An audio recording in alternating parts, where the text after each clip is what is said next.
बालिका उच्च माध्यमिक आदर्श विद्या मंदिर आदर्श नगर मालपुरा की ऑनलाइन कक्षाओं में आप सभी विद्यार्थियों का हार्दिक स्वागत। प्यारे विद्यार्थी, हम कक्षा द्वादशी के हिंदी अनिवार्य विषय के प्रथम जो पाठ है संतवाणी उसका अध्ययन करने जा रहे हैं। पूर्व की कक्षा में हमने कबीर दास के विषय में बताया। कबीर की विचारधाराएं क्या थी, कबीर क्या चाहते थे, यही वास्तविकता कबीर को महानतम संत में लाकर के खड़ा कर देती है। कवि की यदि बात कहूं तो सपाट बयानी है, स्पष्ट वक्ता, जो कहना है सामने कहना है, किसी के प्रति लगाव और प्रेम ये नहीं है, स्पष्ट वक्ता थे। दूसरा, तटस्थता से समाज सुधार, किसी एक धर्म के प्रति अंधभक्ति नहीं थी। कहते कि जुलाहा जो है दंपति ने इनका पालन पोषण किया, मुसलमान जो है वो इन्हें अपना मानते थे, हिंदू इन्हें अपना मानते थे, लेकिन ये किसी भी एक धर्म को नहीं मानते थे। वो कहते हैं कि साधु की कोई जाति नहीं होती है। और कबीर ने अपनी कविताओं में कहा है, अपने दोहों में कहा है कि जाति न पूछो साधु की, पूछ लीजिए ज्ञान, कि ज्ञान का वर्णन करना चाहिए, साधु की कोई जाति नहीं होती है। कबीर खुद अपनी कविताओं में कहते हैं कि दिन में रोजा रखता है, रात हनत है गाय, दिन में रोजा रखते हैं और रात को गाय का वध करते हैं, ये कैसा धर्म है। तो उसको लेकर के उन्होंने काफी टीका टिप्पणी की। कहते हैं कि उनका उपदेश जो है समाज सुधार के लिए जो उपदेश दिए गए, उनका संकलन धर्मदास उनका शिष्य था, धर्मदास शिष्य था। इस धर्मदास ने उनके द्वारा कही गई उस दोहों को एक दोहों का संकलन किया। दोहों का संकलन जो किया वो संकलन था लगभग सन 1464 के दशक में उन्होंने इसका संकलन किया और उसका नाम दिया, वो था बीजक। उसको बीजक नाम दिया गया। देखिएगा, कबीर की रचनाओं का संकलन बीजक कहा जाता है। बीजक का निर्माण जो किया गया है, वो बीजक का निर्माण सन 1464 ईस्वी में किया गया। बीजक के 3 भाग थे।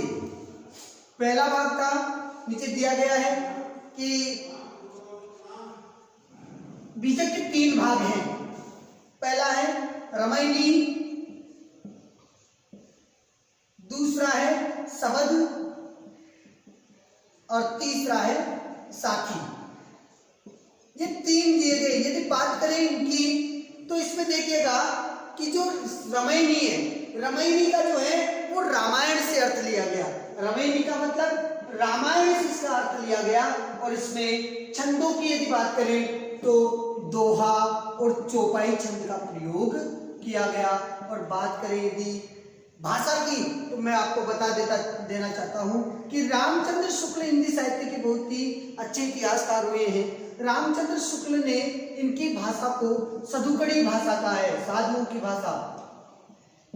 इनकी भाषा को सधुकड़ी के नाम से जाना। रामचंद्र शुक्ल ने इनकी भाषा को सधुकड़ी भाषा कहा। और सधुकड़ी भाषा के कारण कहते हैं कि इनकी जो भाषा है वो पंचमेल खिचड़ी है, सारी भाषाओं का मिश्रण है। लेकिन कहीं न कहीं रमैनी में इन्होंने ब्रिज भाषा व पूर्वी हिंदी का प्रयोग किया है। ब्रिज भाषा व पूर्वी हिंदी बोली जो है उसका प्रयोग उसमें होता है। इसके बाद आता है शबद।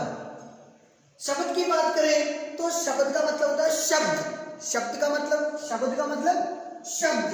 और इसमें जो है गेय पद है, ये केवल गायन के पद हैं। और इसमें भी कहीं न कहीं ब्रिज भाषा और पूर्व बोली का प्रयोग किया है। उसके बाद आता है साखी। साखी का मतलब होता है साक्षी, जो सम्मुख है, साक्षी। और साक्षी जो साखी इन्होंने गाई है, उस साखी में इन्होंने दोहा छंद का प्रयोग किया है। दोहा छंद का प्रयोग इन्होंने साखी में किया। इसके अलावा यदि बात करें तो उस साखी में इन्होंने राजस्थानी पंजाबी मिली हुई भाषा का प्रयोग किया है। साखी में जो भाषा हुई है वो है राजस्थानी पंजाबी मिली हुई भाषा। इसका प्रयोग उन्होंने अपने काव्य में किया। बात करते हैं हजारी प्रसाद द्विवेदी ने इन्हें वाणी का डिक्टेटर या शब्दों का डिक्टेटर कहा है। संत काव्य परंपराओं में उनका काव्य हिंदी साहित्य की अमूल्य निधि है। देखिएगा प्रश्न बनता है, प्रश्न यदि यहाँ तक देखते हैं तो दो प्रश्न ऊपर से निकालता हूं मैं कि पहला कि समाज में व्याप्त छुआछूत, धार्मिक आडंबर और ऊंच नीच बहुदेववाद का कड़ा विरोध कैसे किया। कबीर ने छुआछूत, धार्मिक आडंबर, ऊंच नीच और बहुदेववाद का विरोध कैसे किया है, या कि कैसे आप कैसे कह सकते हैं कि कबीर जो है वो एक समाज सुधारक थे, कवि के साथ साथ एक समाज सुधारक भी थे। तो ऐसा प्रश्न भी माध्यमिक शिक्षा बोर्ड आपसे पूछ सकता है कि सिद्ध कीजिए कि कबीर एक कवि के साथ साथ समाज सुधारक थे। फिर आपको ऐसा प्रश्न भी है वो आपको पूछ सकता है। जैसा कि मैंने आपको बताया है कबीर की छुआछूत को लेकर के दोहे बताए हैं, उसके अकॉर्डिंग प्रश्न वो आपसे पूछ सकता है। दूसरा यदि प्रश्न पूछता है तो वो पूछता है कि संत काव्य परंपरा जो चली आई है, मैंने आपको बताया था कि अपन आज हम जो है संत वाणी पढ़ रहे हैं। संत वाणी में जो संतों की परंपराएं हैं, चूंकि मैं आपको बता देता हूं कि साधु का काम क्या है, साधु का काम है समाज को मार्गदर्शक, साधु समाज का मार्गदर्शक होता है, वो दृष्टा है, वो देखता है और समझाता है और बताता है। तो कहीं ना कहीं संत भी जो है वो मार्गदर्शक है। और यहाँ भी कबीर ने कहीं ना कहीं हिंदी साहित्य, देखो यहाँ से प्रश्न आता है संत काव्य परंपरा में उनका हिंदी साहित्य की अमूल्य निधि है, सिद्ध कीजिए, तो ऐसा प्रश्न भी बन सकता है। उसके बाद भी आगे बढ़ते हैं और आगे है कि पाठ्य पुस्तक में चयनित कबीर के दोहे, यहाँ से भी प्रश्न पूछता है कि कबीर के दोहे सदाचार और श्रेष्ठ जीवन मूल्य की प्रेरणा देते हैं, पाठ्य पुस्तक के आधार पर सिद्ध कीजिए। तो दूसरा प्रश्न ये था।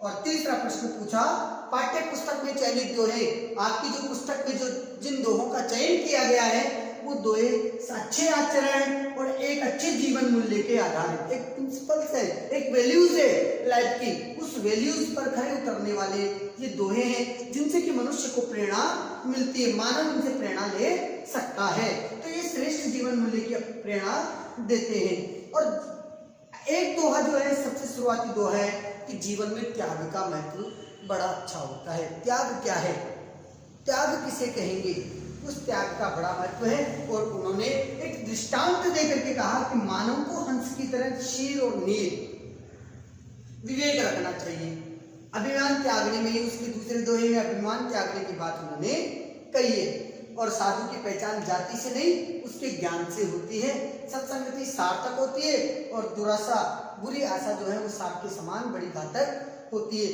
वाणी में कोयल सी मिठास होना चाहिए। तो कहीं ना कहीं ये सब चीजें जो है एक श्रेष्ठ मानव जीवन के लिए प्रेरणादायक हो सकते हैं। एक अच्छा मानव जीवन कैसे जिया जाए उसके विषय में उस विषय में कबीर जो है यहाँ बताते हैं। देखिएगा पहला दोहा, पहले दोहे में कबीर ने क्या कहा।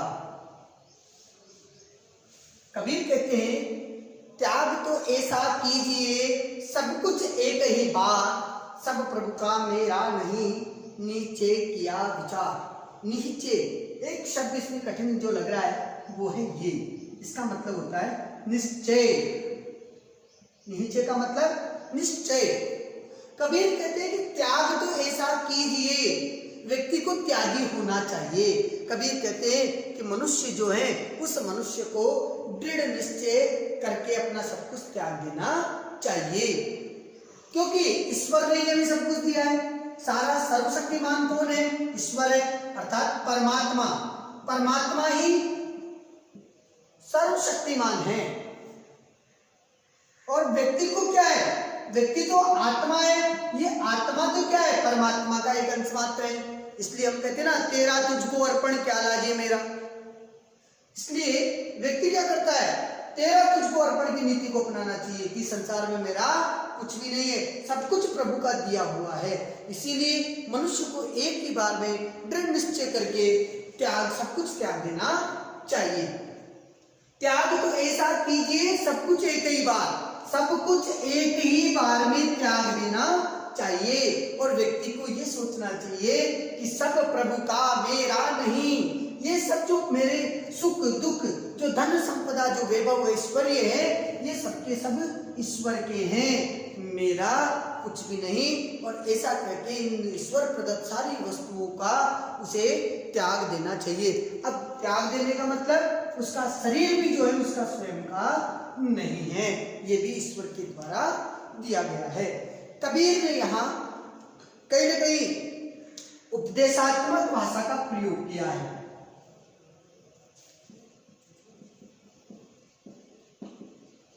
कबीर ने यहाँ सरल और उपदेशात्मक भाषा का प्रयोग किया है। कबीर की भाषा जो है वो उपदेशात्मक है, सदुकड़ी भाषा का प्रयोग उन्होंने किया है। और कबीर जो है मोह और अहंकार जो भी है इनसे मुक्त हो जाने के बाद कहते हैं, कबीर शाक्तिक अर्थों में कबीर कहते हैं कि मनुष्य को त्याग जो है ऐसा करना चाहिए कि उसका जो जीवन में उसको जो प्राप्त हुआ है वो सब कुछ एक बार में ही त्याग देना चाहिए। उसमें निश्चय उसे ये विचार होना चाहिए कि जो मुझे मिला है वो सब ईश्वर का है, मेरा कुछ भी नहीं। इसलिए उससे प्राप्त सारी वस्तुएं जो भी है, जो भी उसको प्राप्त हुई है, उन सब का त्याग उसको ईश्वर के लिए कर देना चाहिए। मैं और मेरे की भावना, अहम की भावना से परे रह करके व्यक्ति परमात्मा को प्राप्त कर सकता है।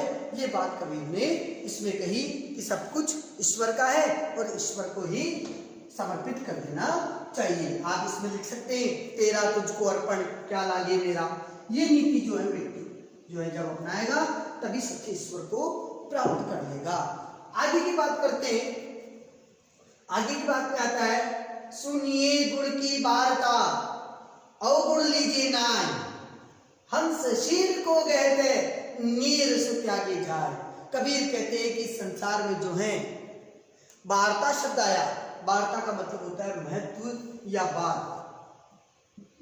बात का महत्व।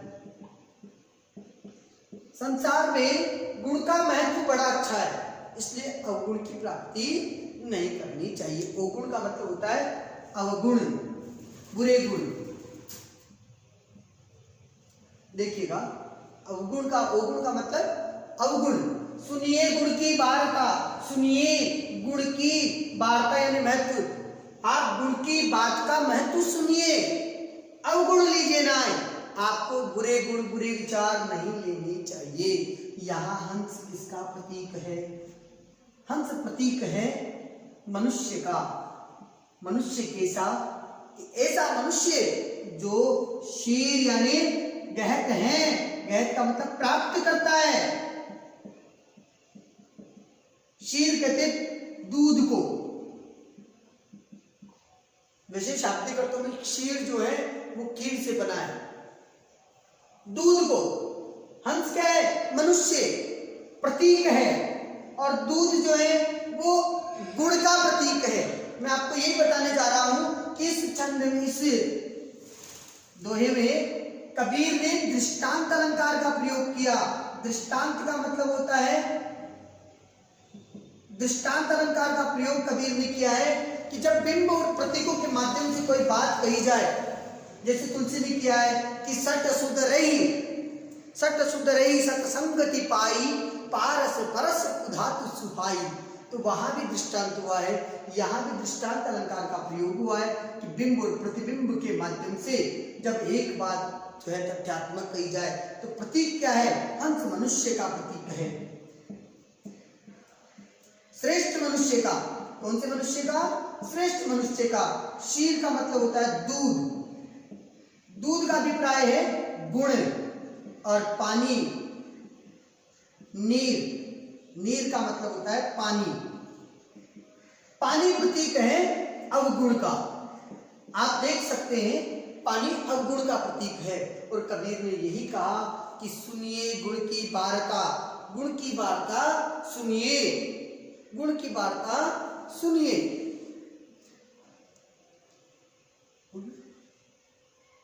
सुनिए गुण की वार्ता अवगुण लीजिए नाय। कबीर ने बुद्धिमान मनुष्य को ये शिक्षा दी है कि बुद्धिमान जो मनुष्य है उसे गुणों को ही लेना चाहिए, उसे उस बुद्धिमान पुरुष को गुणों का महत्व समझना चाहिए, उन्हें अच्छे विचार, अच्छा आचरण और अच्छे व्यक्तियों की ही संगति करनी चाहिए। और गुण जो है, गुणवान जो है, उन्हीं की संगति करनी चाहिए, गुण वाली बातों को ही महत्व देना चाहिए, गुण वाले जो विचार है उन्हें ही ग्रहण करना चाहिए और कभी भी अवगुण ग्रहण नहीं करना चाहिए। अवगुण का मतलब बुरे विचार, बुरा आचरण, बुरे व्यक्तियों की, दुष्ट व्यक्तियों की संगति उसे ग्रहण नहीं करनी चाहिए। जिस प्रकार हंस जो है वो दूध और पानी के मिश्रण में से दूध का ही ग्रहण करता है और पानी को त्याग देता है। क्या कहा? कबीर कहते हैं कि जैसे हंस दूध और पानी के मिश्रण में से केवल दूध को ग्रहण करता है और पानी को त्याग देता है, उसी प्रकार एक बुद्धिमान पुरुष को भी हंस की तरह अच्छे, सुंदर, श्रेष्ठ विचारों रूपी दूध को ग्रहण करना चाहिए और कुत्सित, गंदे और अवगुण रूपी जो पानी है उसे त्याग देना चाहिए। आप देखिएगा कि मैंने आपको ये दो दोहे बताए हैं और दोनों में से प्रश्न जो आपको पूछ सकता है वो आपसे पूछ सकता है काव्य सौंदर्य से संबंधित, व्याख्याओं से संबंधित प्रश्न पूछ सकता है। इसका ध्यान रखिएगा। आगे का दोहा जो है हम अगली कक्षा में पढ़ेंगे। धन्यवाद। यदि कोई प्रश्नों में समस्या हो तो आप इसका लिख करके भी भेज सकते हैं कमेंट बॉक्स में।